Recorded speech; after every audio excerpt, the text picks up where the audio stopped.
Welcome, everybody, to this week's episode. We really appreciate you joining us. This podcast really shows us how we can all learn, live, and thrive off of each other.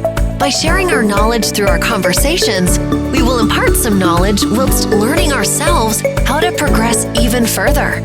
Here is your host.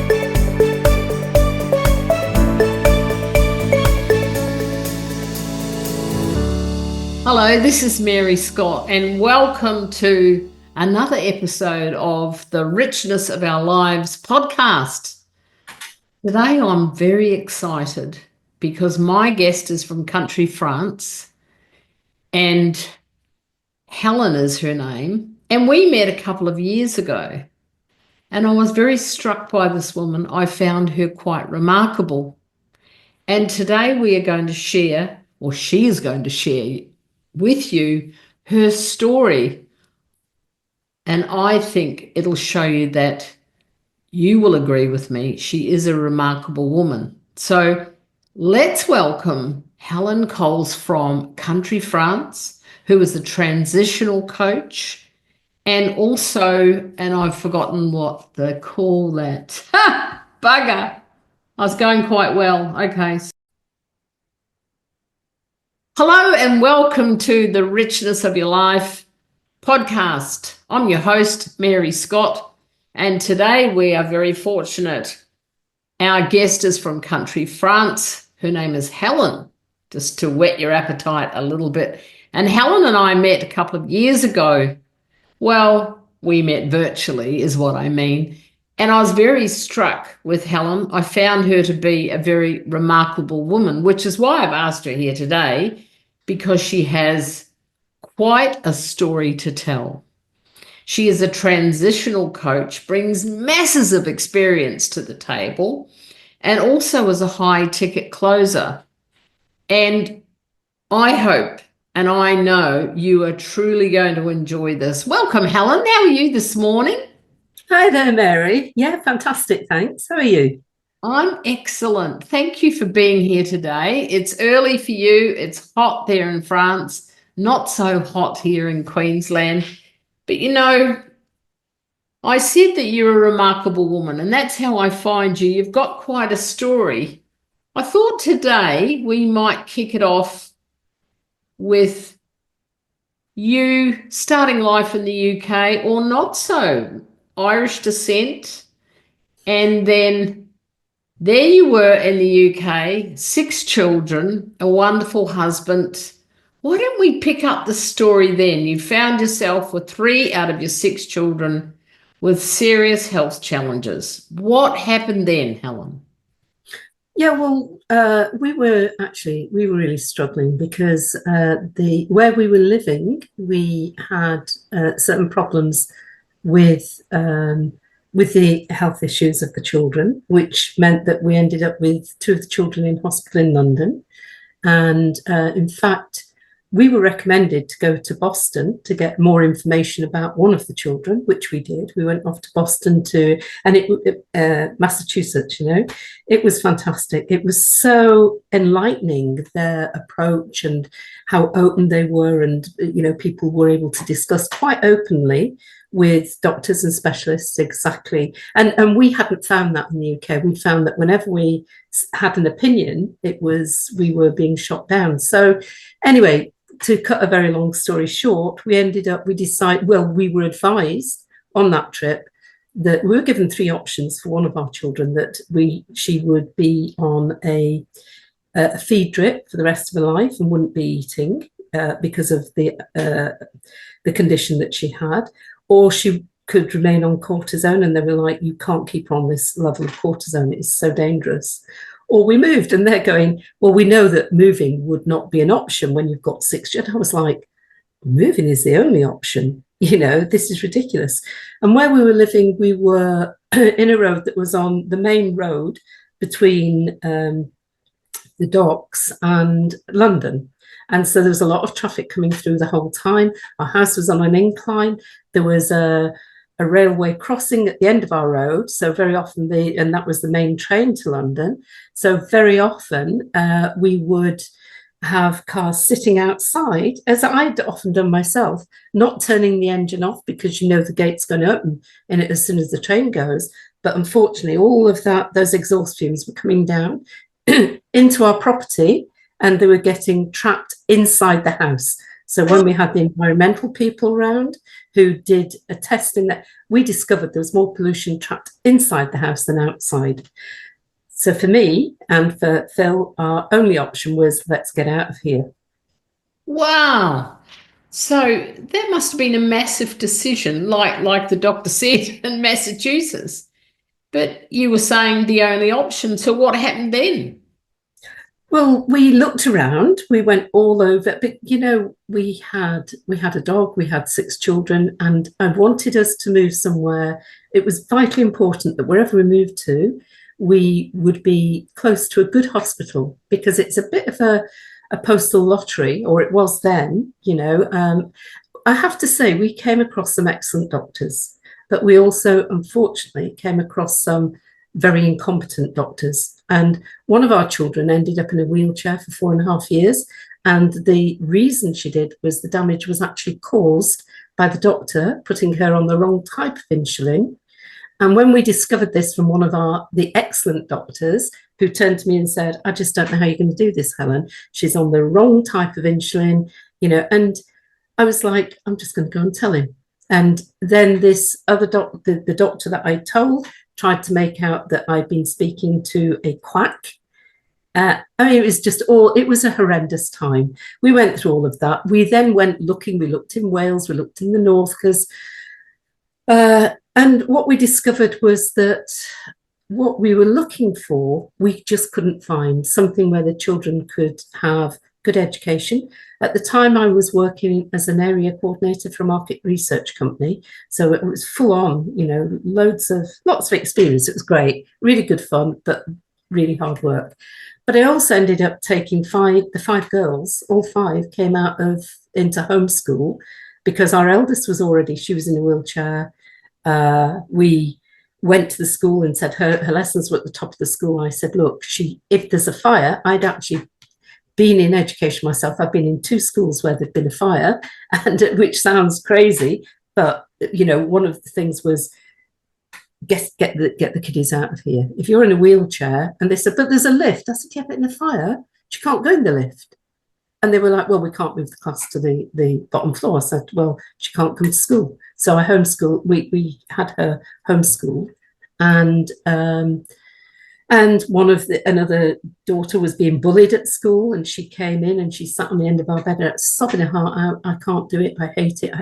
And I said to Phil, if we were in a job that we were so desperately unhappy, we would walk out of it. She can't do anything, about this, but her parents, we can. So we said, okay, you can come into homeschool too. It was a bit crazy, but we were examined. We had examiners that came in and checked the work that the children were doing to see, were they keeping pace, but it wasn't an ideal situation, because socially I really wanted them to integrate with other children, and and we're lucky we come from a very large family, so we were able to do that. But at the end of the day, it's far better. The system doesn't work for everybody. The daughter that was being sick, dragging her out of bed to take her to school first thing in the morning, she'd been sick all night. Homeschooling, she could be ill during the night. She could stay in bed in the morning and get up. I would set their work, give that their work was in front of them, and they had to do the work, but it was up to them. I allowed them to choose. So one daughter, who's a real go-getter, she was up at 6 o'clock getting her work done, and she was like, I'll finish, Mum, after the so we had this long table, and I sat at one end with my work, and they had them all round doing their work. But it was, I have to say, tremendous fun. You hear, homeschooling. No, it's just get it organised, and it's brilliant. And we could do things that we couldn't do before. Like if I had to go to London to head office, we'd go down to London and we'd go to the Science Museum, and then I'd drop them in at one of my brother's houses. They'd stay there while I did my bit in the office. come and pick them up, and it All was six a of lot them? of fun. All Sorry? six? Did you take No, our son was still at school. He loved being in school. He was part of a football. We never made any one of them that wanted to be in school do homeschool. It was all, we always believed that our children were intelligent enough to make up their own minds. And that was one of the reasons we moved to France, because some of the older ones were, look, Mum, why don't we move to France? And at the time, there were loads of these programs on TV that they were seeing, like, oh, it'd be really great, it'd be cool, we could do this. And I was like, do you know what? At least we could do this, and they would end up bilingual. But I said to them, if we go, we stay. We can't be coming backwards and forwards, so you have to be certain you're going to make a go of this. And so we did. In fact, Phil stayed in the UK to work his contract, the end of his contract. But honestly, I think he didn't believe that we would stay. And I think he was thinking, nah, they'll never do it. They'll never do it. And to start off with, right, we didn't do all the preparation that people do. And I think sometimes, I think it's a good thing to do that. Obviously it is, prepare for what you're going to do. I think in our case, had we done all that preparation, I'd have probably been too scared and thought, no, we can't do this. But you drove, let me just paint the picture for our listeners. You drove, right? 5 children in the car. One dog. All six children. Six children in the car. Yeah. And one dog. Was there any other animals? No, just the dog. And so the adventure began. How was that? That's quite a trip with. Oh my goodness, it was amazing. I made a terrible mistake. This is what comes of not preparing. I bought a vehicle because I knew, obviously we drive on the opposite side of the road over here. So yeah. I had to change vehicles. So I was like, I can do this. So I bought this vehicle online. It was the biggest mistake. I didn't realize that this vehicle had been called back. It was a demonstration. It had actually been called back by the manufacturers because there was something wrong with it. I arranged with the guy that was selling it. Madam, yes, we'll put the biggest, what do you call them? Those things that you put on the top of a roof. A roof rack. A roof rack. Yeah, but what he did, he didn't even he put nothing on, and he turned up after we had moved out of the house. So we were all sitting literally outside waiting to go down to the ferry. Very badly managed. But you know what? It was all so overwhelming. I just decided, do you know what? I'm going to panic if I really think about this. So because it was hectic, and I'm just going to hand this over to God. I know that this is going to happen. That's what people say. So I'm going to let go. That made me sound really flaky. Anyway. Not at all. Not at all. Let go, let God, Sounds good. Yeah. So he turned up with a car that we couldn't fit into, without a roof rack. He arrived in the evening, and I didn't actually appreciate that. I could have said to him, no, What we did was I decided in my infinite wisdom that instead of putting our furniture into storage, that we would give it away because it was just too complicated, all of that. So we just said to people, that we knew were maybe in a difficult situation, come in, put a sticker on, these are your stickers, put a sticker on whatever you want, and we cleared the house. So that was a bit manic. Anyway, and as a consequence of that, we ended up in France. We ended up, all the girls, I said to them, you can take a bin bag with your clothes, and anything special that you want to take, you want to keep. We shipped some stuff, went down to my sister's to be stored there. But the rest of it, none of our furniture, and the rest of it, they all had a bin bag. And when we got to France, well, I'll go back, I'll do the journey. The journey, it was exhausting. So this car, I couldn't take them in. So I had to take them in my in the Previa, we have this Previa, had to take them in this because we couldn't fit the dog in. You know, I mean, you can't leave the dog behind, can you? So, and I knew that if we took the dog, nobody would want to come back. You know, they'd be, yeah, we can do this. So we didn't manage to get the ferry that we were supposed to get. We missed the ferry because of this wrangling with this guy over the car. In the end, Phil kept that car and I brought over the UK car. And we ended up arriving in France, in Calais, late afternoon on a Sunday. And France, everything is closed on a Sunday. You can't. Anyway, set off on this journey. It was in the days before you had all GPS and all of that. So, but I had maps. What year was this we're talking, Helen? This is 2003. Right. Okay, good. So there probably were GPSs out there. I just didn't have one. The car didn't have one. And we had maps. But unfortunately, in moving things from one car to another, all the maps were left behind. So we got to a service station. We picked up a map. In my very pidgin French, I had booked a hotel. And the hotel was in Nantes. And we arrived in Nantes about midnight, and I was like, oh my God, you know. Anyway, Nantes is one of the biggest cities in France. I think it's the third biggest. And I didn't realize that. And I arrived at midnight.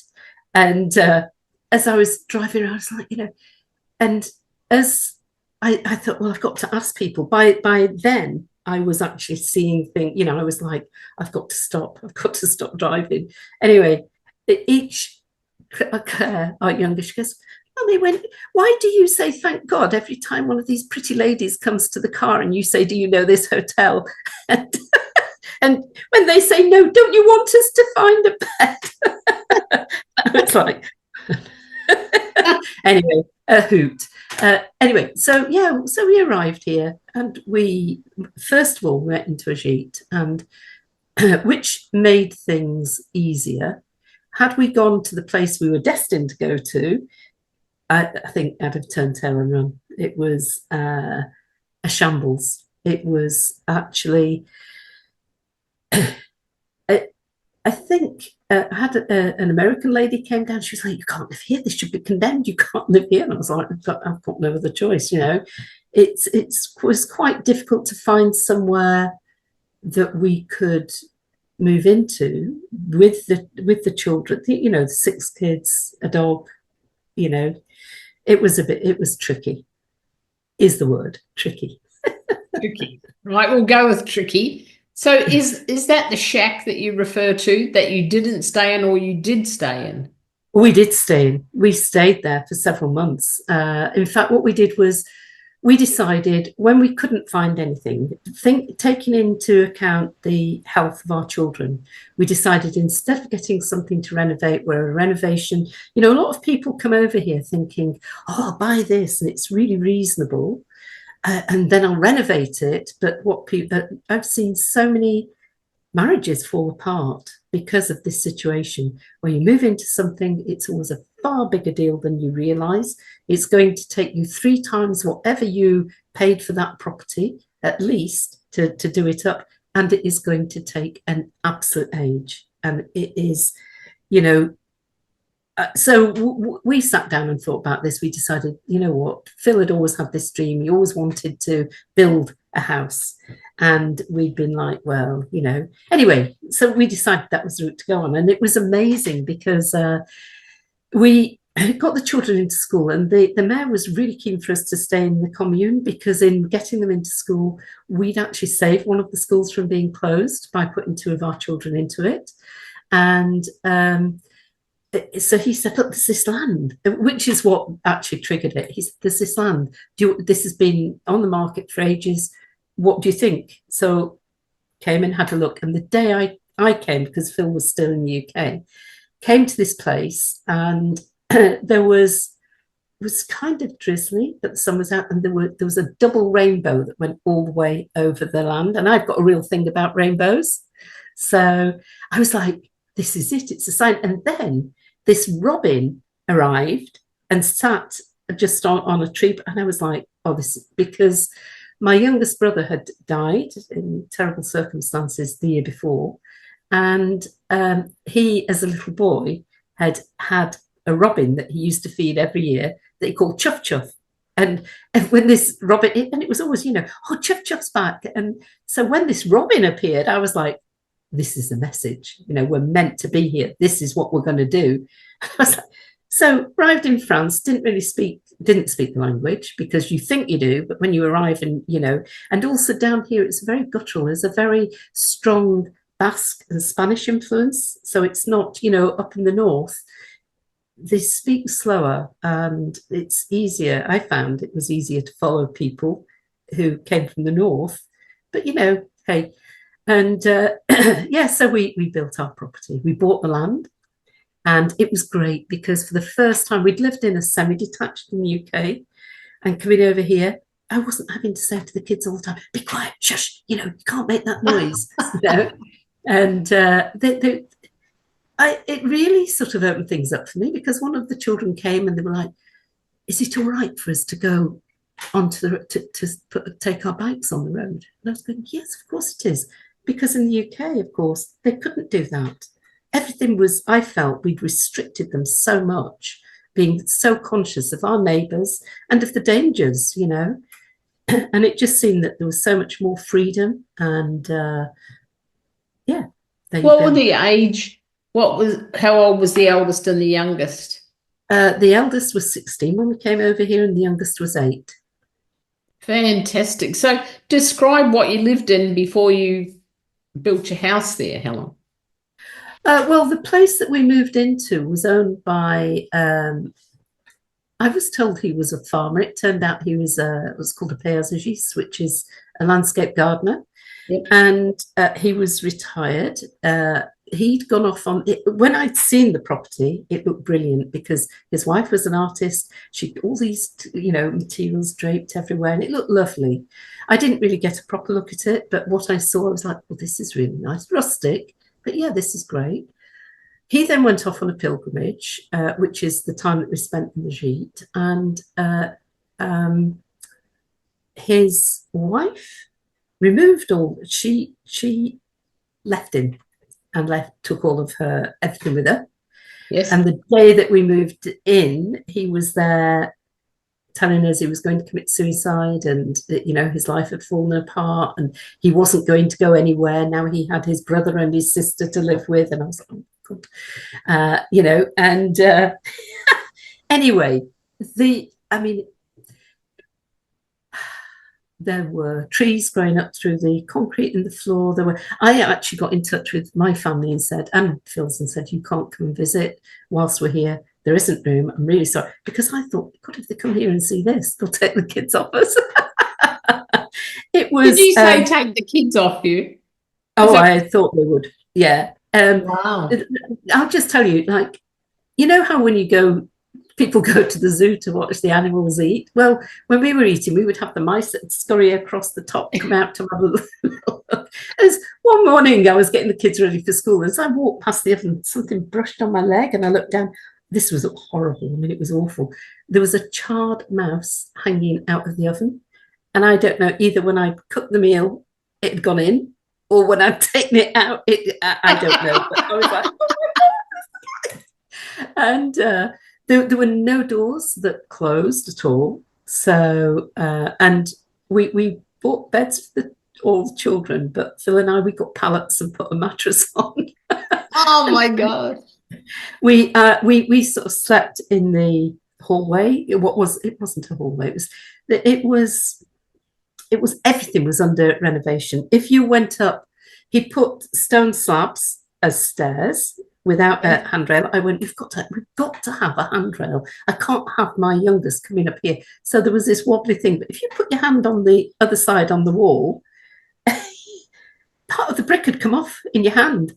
And how long did you live there for?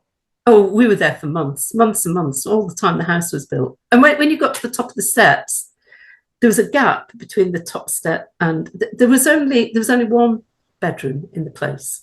And because this guy, he didn't go off, we said, you sleep there, you stay there, because we were paying him. The great thing about it was we learnt so much French from him because we spoke in French all the time. And he was a character. He was a real character and a lovely guy, but just he would start a project, leave it half done, and move on to something else. And he would kind of help himself to. He would think things that people he didn't think they needed, so to kind of help himself to their things, My God. So here are you with this fellow in your house, 6 children. Yeah. And building a property. But the thing is, we could see from this place, we could actually see the building in progress, which was great. Now, the question I have to ask, did anyone visit there, Helen? Yes.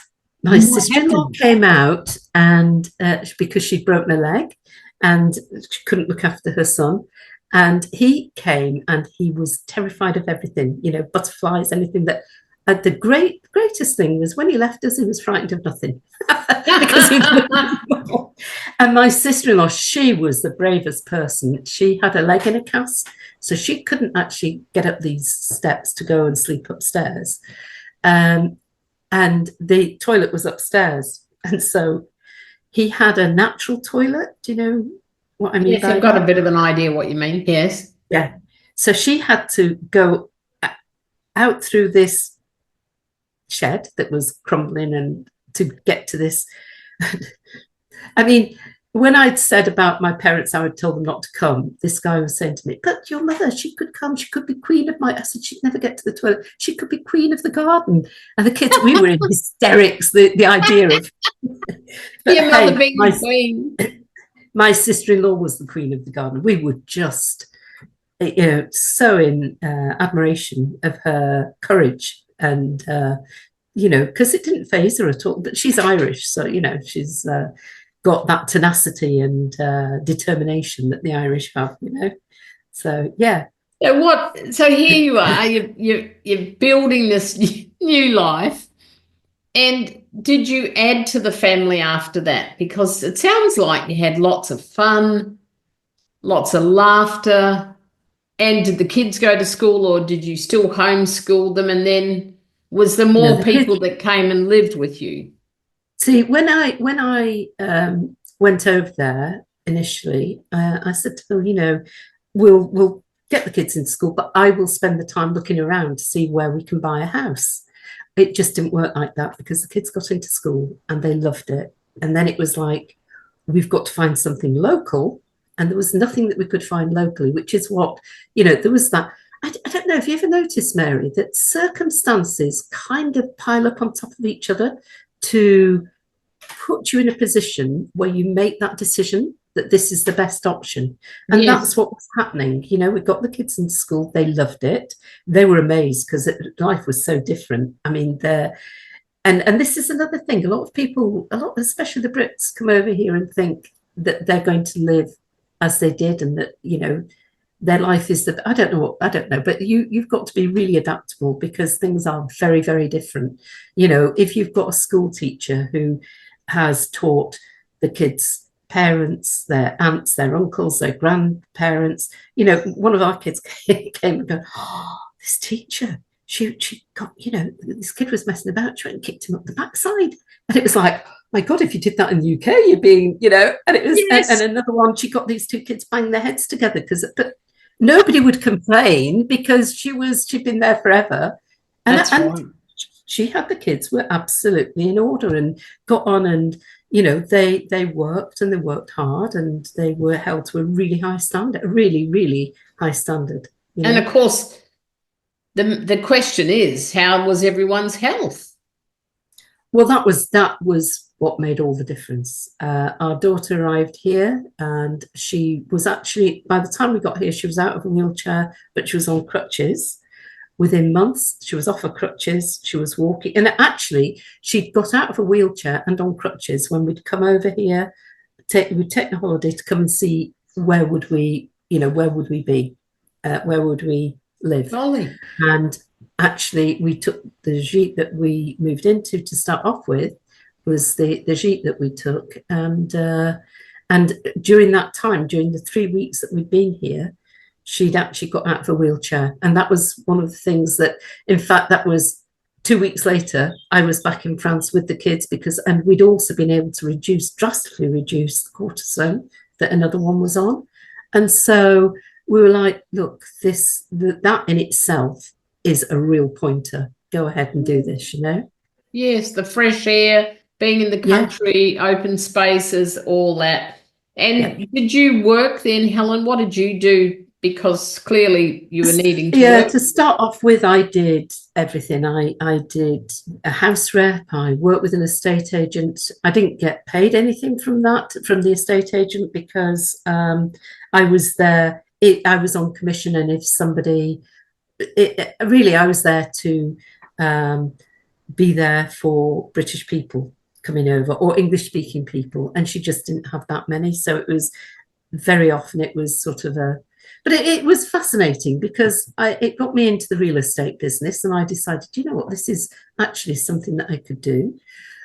So I also cleaned houses. I did anything that I could. And then decided actually starting a property business would be the best route to go down.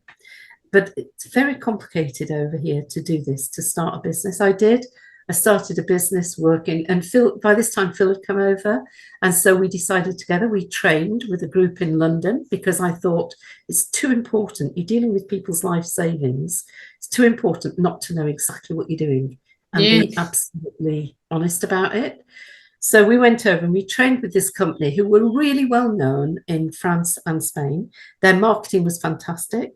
They had a building in Canary Wharf, so they were quite legitimate as far as we could see. And we paid over the money which was thousands, paid them thousands. And then, of course, it was getting people in to look after the kids while we were away. So we were actually paying for my parents to come over to look after them. And because this was once we'd moved into our property. And what happened there was I went back to this estate agent, because you had to have a connection with a French agent, with 3 French agencies. So I went to see this lady, and she went, I wish you'd come and told me about this. This is a total scam. Wow. In France. And she told me about another guy who was in the land, who he had lost over 100,000 because he bought a building, and he brought his brother-in-law and sister out to work this business with him, and it was totally illegal in France. And it ended up that people that had done the training were arrested and put into prison. And I was like, oh, my goodness, thank goodness we didn't go down that. And what we discovered was that every time she was discussing the shady parts, because the woman that ran it, she had said right at the beginning, go around the table, tell us why you're here. And I said, well, working in France, the one thing I want to do is make sure I'm working legally. And I don't understand the legal system in France. I want to make sure that I'm working legally. You've got a French lawyer who works for you, and that really reassures me. And also because so every time she was doing anything that was a bit dodgy, we didn't realize we were being sent out to do, you go and do these, take these photographs in a juxtaposition, so that we can see that you're creative. And so we thought, well, everybody's doing this. We were trotting out merrily, thinking everybody was, no, not at all. We were later told by somebody else, no, she was letting us know that, there were certain aspects that we had to be careful how we worded it. I mean, it was, you couldn't make it up, could you? It was unbelievable.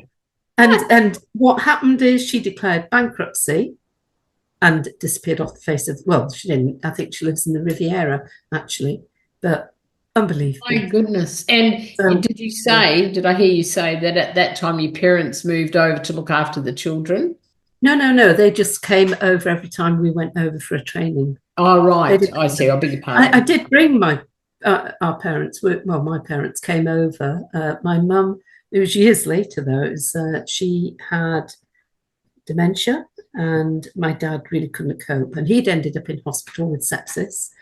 And one of our daughters had gone over to look after them. Liz, she'd done a great job. And then she got in touch and said, look, Mum, he won't let anybody come into the house to look after him. He can't manage. They really need help. And so we decided, well, you know what?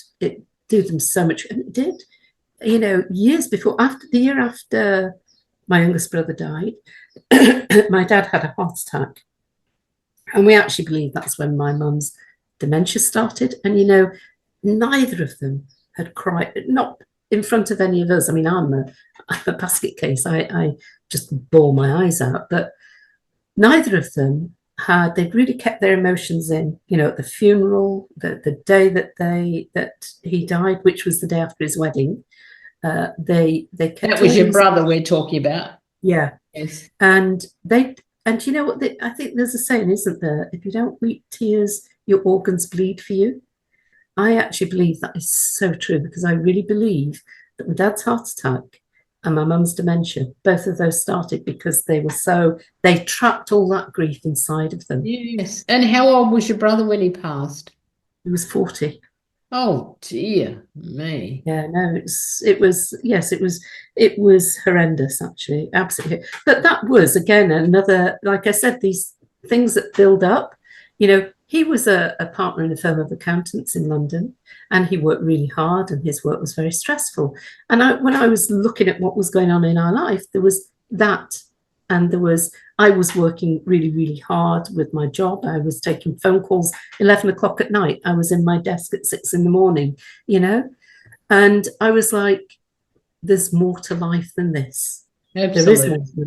And actually, what was amazing was that was the very last thing he said to me was, I want you to come and speak to me when I get back from honeymoon, because you really need to stop this job.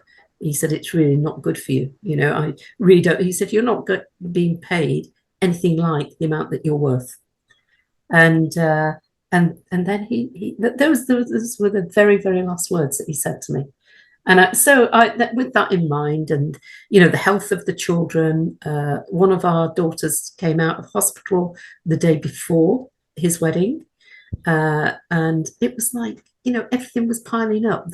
Taking the children out of school. I mean, the crux of that was that one teacher went to this parents' evening, and a teacher turning around, and she said, I asked her, she wouldn't give, she was giving all the kids in the class homework, bar our daughter. And eventually I went in and said, look, she feels really, I don't understand why she can't have a book to read even. And she threw these books at me and said, well, if she really wants, trouble with your children is they come here and they can all read. And I was like, why is that a problem? Surely that's a good thing. Anyway, in this parents' evening, she turned around and she said to me, I said, could you tell me what her reading age is? We don't do reading ages at this age, she said. And I said, well, actually, I've had her independently tested. And both her reading age and her interest level are, because she was saying she had to get on this scheme, she had to read every book on the scheme until she could move on to free reading. And I was like, for goodness sake, she's reading Harry Potter, you know? Yes. Why should she be reading The Cat Sat on the Mat sort of thing? And she looked at my husband, she said, you understand, don't you? And it was like, she was treating me like I was some sort of idiot, total idiot. I had I've got 6 children, so I obviously don't understand a thing, but you understand it. And I was like, and she went, well, I said, what are you going to do? And she goes, well, she said, I'm not going to do anything. And she said, and the thing is, I'm the teacher, so there's nothing you can do about it either. And I went, well, we'll just see about that. So, I mean, there was far more went into it than that, but that was like a catalyst. It was like, if that's your attitude, you're not fit to be. Education is bringing out, you know, you're bringing the best out of children, not sort of stifling them, not trying to put them down because, you know, anyway, sorry, I'm on my hobby horse. I'll shut up now. It's fantastic. Let's move forward a little bit to, you know, here you are, all there, the kids are educated. Several years later, your parents are living with you. Let's take it up a little bit there, Helen. What happened then? And your kids these days are very, very well-educated, well-adjusted people with their own families, some of them. That's correct? That's absolutely right, yeah. Yeah, and they, you know, I've got two children that now live in Switzerland, work in Switzerland. I've got one of my daughters who until last year was working in Japan. So they've got this adventurous spirit as well. You know, they've had a fantastic education over here. They love being in France. Unfortunately, the daughter that was in Japan, well, it's very complicated, especially with Brexit. But unfortunately, it meant that she was out of the country at the time of Brexit. So she couldn't, even though she's been educated here, she now can only spend 90 days. All right, she's restricted because she wasn't there when it changed over. Is that what I understand? Exactly, yeah. Oh, my goodness. Okay, so here you are. You've got 6 children, your parents. Tell us a little bit about that time. You had more dogs. Take us forward a little bit. Yeah, well, that was the last few years. Yeah, well, just prior to that, actually, we'd found that there was a problem with the house. And it was actually, we spent almost 5 years living in a caravan because all of you yes, yeah, we did. Not this was before my parents came out. Okay, yeah. We didn't put my parents in a caravan. No, even though my dad was begging us to, can't we come and live in your caravan? I was going, no, really, you can't. Anyway, yeah, we had this problem. We did get it resolved. We found out, but it took years, because what I didn't realise was that when we built our house, the insurance company that we took for a 10-year guarantee, the builders took exactly the same insurance company. And virtually everybody who worked on the property had the same insurance company. So instead of sort of saying, we've got this problem, then moving in, sorting it out, it was like we had to go to court to get it all sorted. And it dragged on for years and years. And it was ridiculous, because the whole thing could have been sorted, but we couldn't actually. But you know what, Mary, this again, I do think, you know, when people say, because at this time I was on I've worked in personal development ever since my first child was born, because I realised I wanted to give my children the best that I could. And I knew that I didn't know how to be the best mother. So I don't think there is a best mother, but I actually knew that there was lots I didn't know how to do, and lots that I would do wrong if I didn't educate myself. And I was on this call whilst we were in the caravan, and this guy said, your thoughts, wherever you are now, your thoughts have brought you here. And I went, that's absolutely bloody ridiculous. You know, I've been through all this struggle in the UK with all these health. I've fought doctors. And here I am living in a caravan when I've got this land and built this house, and you know, and I was going, you don't understand. And he was going, I know this is difficult to understand, and I know that you might be angry about it. He's going, but think about it. And I was like, yeah, rubbish. What a load of rubbish. And so the next morning, I got the kids off to school, came back. Fortunately, there was what's called a blocus, which is the two oldest, they couldn't get into university because it was completely blocked on strike. Very French. And anyway, I went in and I was still chuntering in my head still, what do they think? They don't know what they're talking about. There's no way that I've brought this on me. And I'm carrying these books down the caravan steps, and I slipped on the last bit of ice that could possibly be there. It was March. I slipped on this ice, I fell, and had I fallen just a fraction further, I'd have fallen on the grass and I'd been okay. But we had a piece of concrete to put the steps on, and I hit the edge of that on my ankle and broke my ankle. And so I ended up incarcerated in this caravan, couldn't get out of it. I mean, I went to hospital, was brought back, went into the caravan, and there I stayed for weeks on end. And I just thought, and I was like, what's the positive in my mind? Yeah, all this positive thinking, what's the bloody positive about this? I'm going. And I got in, and I just had this thought, what if they're right and you are wrong? And I was like, what? And I started going back, because one of the things that they've been talking about was the law of polarity, how every time something bad happens in your life, there is an equal amount of good. If you put your focus on the good, the bad doesn't actually evaporate, but your emotion that is linked to it does. And you start feeling good about yourself, and the better you feel, the better things are, you know? And I thought, so I went back through every difficult situation that we'd faced. And I went back to what had made the difference. How had we managed to get out of that? And I realized that one of the things that we'd done when things were really, really bad was we had some savings that matured, and we blew the whole lot on this trip to Florida, to Disney World, because I was like, there's so much negative. We've got to break this negativity. We got to Florida. The house we're in was upgraded. The vehicle we're in was upgraded. We had Katie in a wheelchair, so we got through everything without having to queue. We were just straight through. I mean, it was like, and it was the most amazing experience. And that was a major turning point, because we had a pool in the back of the garden, and the kids were like, no, we don't need to go into Disney World. We'll just stay in the pool. We'll have fun. And it was incredible. And that was a big turning point. And I look back over everything, and I was like, oh my goodness, actually try it. Look back over your life and look back about everything that's been a real major challenge. What is the good that's come out of that? That's so right. when I was in the caravan, I decided, do you know what? I could make this place look so much nicer. So I started thinking about putting curtains up, putting sort of little carpet squares down, getting this, that, and knickknacks, and so as soon as I got out to, because at this time Phil wasn't there. Phil was out in the Middle East. And he'd taken on some teaching to pay for the caravan and to pay for so, I mean, it's a heck of a long story, to be quite honest, and I don't want to bore your listeners. So but it's tremendous. And I would say to anybody out there, try this. Within 2 weeks of me doing that, we were out of the caravan and back in the house. Everything had been resolved. There you go. Yeah. That's right. I think it's beautiful. I do wish we had more time. What I would like to just wind up with, if we can, one of the things of the last few years is you've lost a lot.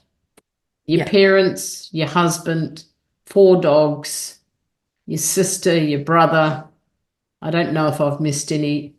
And one of the things and I introduced you as a remarkable woman, but I don't really think, and I've been on the planet for a while, Helen, that I've ever met someone quite as resilient as you. If someone's listening to this podcast, what would you tell them about learning resilience? Because clearly you have it. We haven't even touched on the last few years, but I think people will get the gist of how remarkable you are by what we have talked about. But what would you say to people about building resilience to enable them to live a fuller life? Well, Mary, I honestly believe that we are here to live our life to the fullest within our means. I believe that in order to do that, we have to help other people. I think we need to put as much love into the world as we possibly can. And I think we need to bear in mind that we're here. I do believe that we are spirit, and I do believe that they're in an afterlife. So what I believe is that we have to learn as much as we possibly can whilst we're here. I do believe that when you lose somebody, of course you grieve. As you said, my youngest brother died 23 years ago. Only a month ago, I was at my all the 3 youngest in our family have died. And my sister, over exactly a year ago, died suddenly, went to bed, didn't get up. Her husband went up and found her sitting up in bed with the glasses on, but she was dead. No, my other brothers suffered from cancer for years and really was a most remarkable man, because no self-pity whatsoever, not a jot of it. And he was bringing all that he wanted his funeral to be everybody in the family brought together, which happened because he organized it all. I do believe that we are here I think part of living the best life we can live is being there for other people, sharing with other people, helping other people, but not actually being a doormat. I don't mean being a people pleaser. I think you've got to know who you are, and you've got to decide what your values are, why you are following those values, if they are genuine values or not, and live by them. I think that's a great place to end it. You are one substantial woman, Helen Coles. I thank you so much for your time today. Me and all the listeners are much better for hearing your story, and I'm so thrilled you agreed to speak to me. And we will put Helen's details in so you can connect with her and comment. Thank you so much, Helen, for making this a Thank you, Mary. Thank you. I'm a big chatterbox, so. No, it's just wonderful. Thank you again. Okay, look, you take care, Mary. Love speaking to you. Thanks, Helen. This week's episode has come to an end. But the fun doesn't have to stop here. If you have any questions, suggestions, or feedback, head over right now to Twitter and Facebook and like, share, and get involved. Join us next time.